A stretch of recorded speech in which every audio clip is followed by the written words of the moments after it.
Sri Gurubhyo Namaha.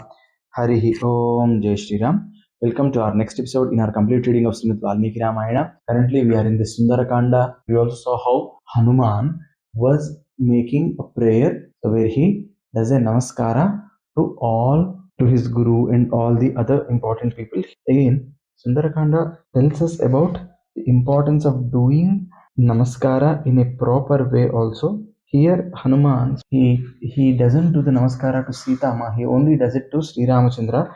There is one sloka that actually talks about it. So, when we come to that sloka, we'll also look at how there was one small mistake that he does over there and how he actually rectifies it.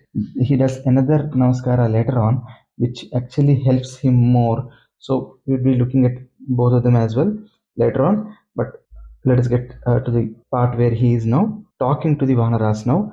Swami Hanuman is talking to Vanaras and he says, yathaa Raaghava nirmuktah swasana vikramah gacche tadvat gamishyami lankam ravana palitam nahi drakshyami tam lankayam janakatmajam anainev hi vegena gamishyami suralayam badhva rakshasa rajanam anayishyami ravanam sarvadha krutakaryoham eshyami sahasitaya.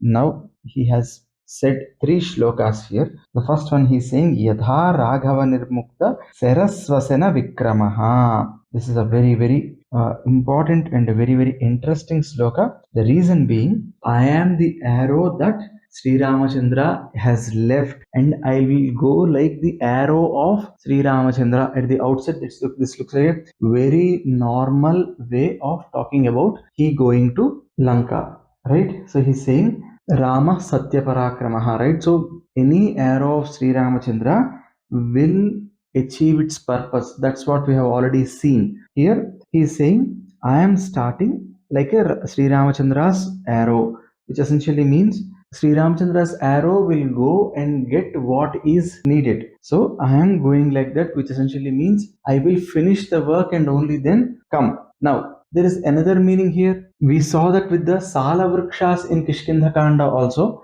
where Sri Ramachandra leaves the arrow, it breaks those 7 Sala Vrikshas and comes back into the quiver of Sri Ramachandra. So the second meaning here is, so I'll go, I'll finish the task and I'll come back safe and sound. Now what is the third meaning here? Hanuma is saying that it is not me who is doing this. It is Sri Ramachandra who is doing this. See, when an arrow is left by a person, the power of the person travels along with the arrow. It's not the arrow that is powerful there. It is the power of the person. It's the concentration of the person. See, for example, you must be seeing archery contests and all, right? So both the people use the same brand bow, both the people use the same brand arrow, but then one gets a 10 on 10, one gets a 9 on 10. What's the difference? The concentration of the person who is leaving it. So that's why we give the medal to the archer and not to the arrow, right? So the power of the archer will get the work done. So here Swami Hanuma is saying that it is not I who is doing this task, it is the power of Sri Ramachandra that will get this task done. So he is actually saying that it is Paramatma Kripa, it is the power of God that is going to make me do this.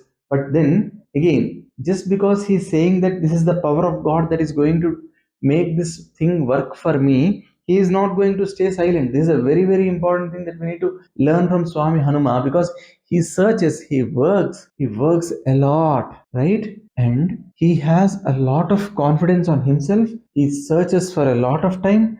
He finally, at times becomes unsuccessful, but he doesn't give up. He believes in God and he gets his task done. This is something that each of us need to also realize, that along with the Atma Vishwasa. What is Atma Vishwasa? Atma Vishwasa is confidence on ourselves. Atma Vishwasa is a strength that we need to have on ourselves. So along with the Atma Vishwasa that we have on ourselves, we also need to have Paramatma Vishwasa. What is Paramatma Vishwasa? Belief in God.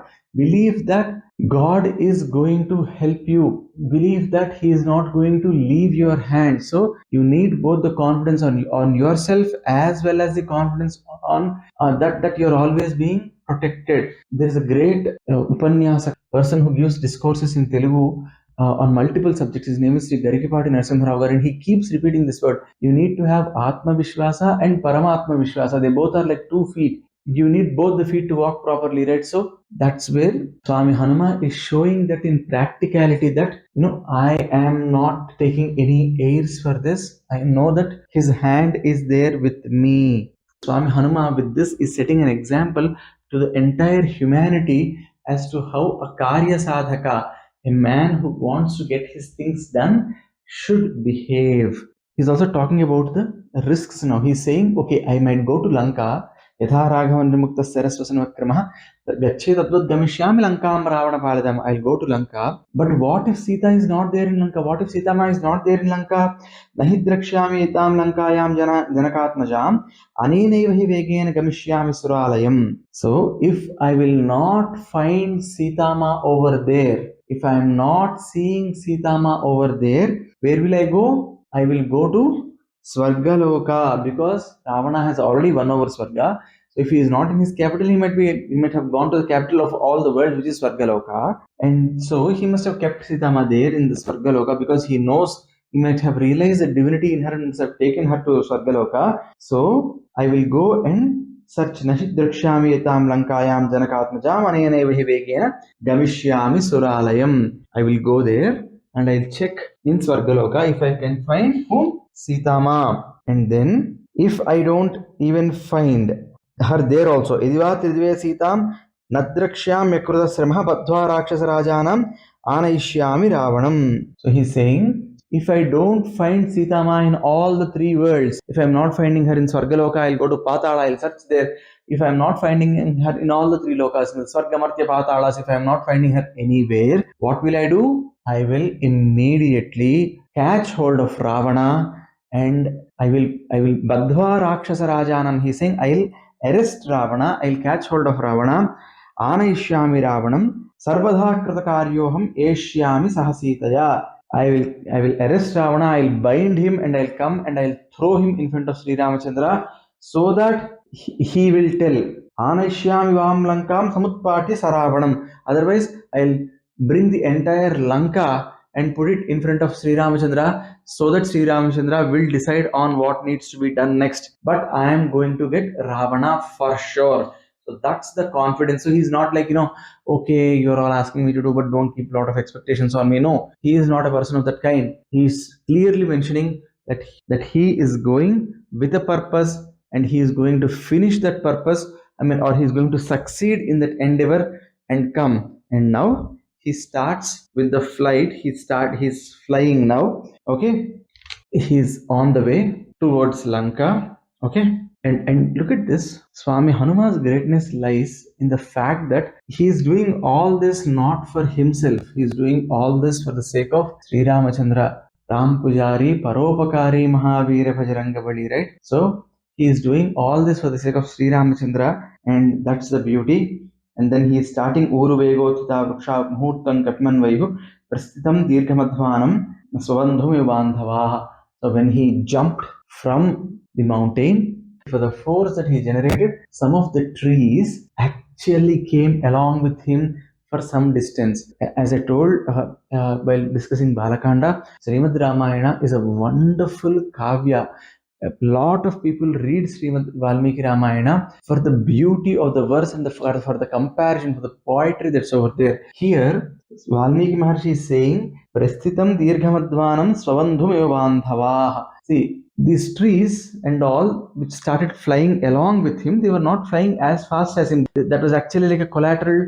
Hanuman was jumping and these trees and all, because he generated so much of force, so much of air, so much of strength, that these trees and all also got uprooted and they also flew for some distance along with him. Now, that's a very crude way of telling about it. But what is a very but that's what has happened there. But what is a very poetic way of saying this? The poetic way of saying is, these trees were like the hosts who are going to see off their guests. So when a guest comes to our house, for example, we all stay in an apartment or you stay in a gated community. So when a guest comes to your house, you would accompany him. For example, in some cases, if you are in a small town or a small city, we accompany them till the bus stand or the railway station. If you are in metros and bigger cities and you are living in an apartment and you would at least accompany them till the end of till the gate of your apartment or till the gate of your gated community. Till the main gate, you would accompany them, right? So you won't accompany them all the way till out of this till they move out of the town, right? That you won't do. You would only accompany them for some distance. So Hanuman came to this mountain. He climbed on the mountain. He stayed there for some time, and he is now jumping from the mountain towards Lanka. So these trees, they are feeling that their guest is leaving, and out of courtesy, they are also flying along with their guest for some distance. Look at the beauty of poetry here that our great sage Maharshi Valmiki has done. So this way, Swami Hanuman has started his flight. He is flying now, and he is flying with a lot of force, with a lot of energy. And how is that? Pibanne vaho chapi sorimmalam maharnom pipasirva chakasam tadrusesa mahakavihi. So this Mahakapi, this Hanuman, he's flying as if he's drinking the sky. Okay, that's the speed with which he's going. And then this is a very interesting shloka. Ibina kradishah kurma drishyante vivrudasta vastrapakarshane sarirani saririnam. This is another wonderful shloka which shows the beauty of poetry in Valmiki Ramayana. So he is flying, the force with which he is generating the air, he is not flying too high, right? He's flying at a place where your shadow still falls. So he's not flying too high, but so the force with which he's pushing the air, that is actually having a huge impact on the sea, and the water that is actually coming up, and people are able to see those fish and all which are quite down. Okay, and you not have seen those fish at all in your life because they're always under the sea. All of a sudden, this force has pushed the water has suddenly moved, and you're having a glimpse at those fish, those huge turtles, octopus, all sorts of marine life which is under the sea, which is like meters under the sea.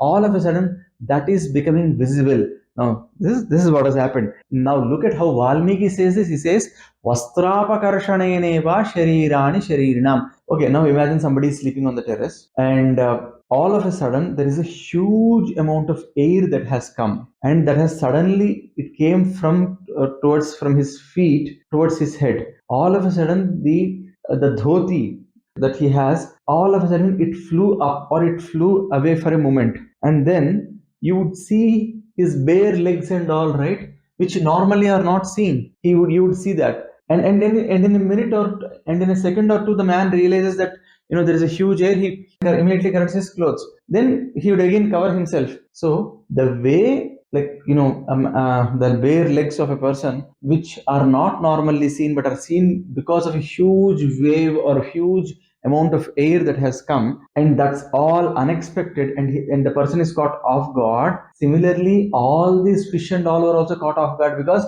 Hanuman was flying with such a force that the entire water is of the sea is rising momentarily and falling, and he is creating a wave as he is going. So this way Swami Hanuma is going, and now there is someone who is there to welcome Swami Hanuma and give some atithya to him. Now, who is that person? Well, we'll see in our next episode. Sarve bhavantu sukhinah, sarve santu niramaya, sarve bhadrani paschyantu ma kaschid dukkha bhag bhavet.